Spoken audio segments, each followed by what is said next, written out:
In this video, I'm going to show you how to delete an author from your website without deleting the content they created.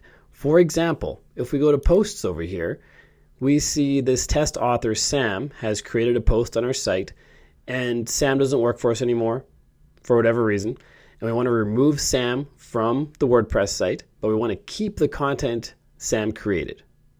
This is how you do it. Go to the users list on your website by hovering over users and then clicking on all users. Here, you're going to see all the users on your site. Find the one you want to remove. In my case, it's Sam. And if you hover over their row, there's a delete button that appears. Click on that. It's going to automatically detect that Sam created content. It's going to ask what you want to do with it. You can check this radio box, and that's going to delete all the content. Or check this one, and it's going to attribute the content to somebody else, either me or me in this case. And then click on confirm deletion, and then that user is gone, and now that post is assigned to me. I have 2 posts now instead of just 1. So that's how you delete a user without deleting the content they created for you.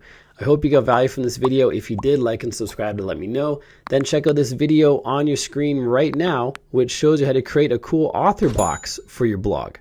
It's a neat video. Check that out, and I'll see you there.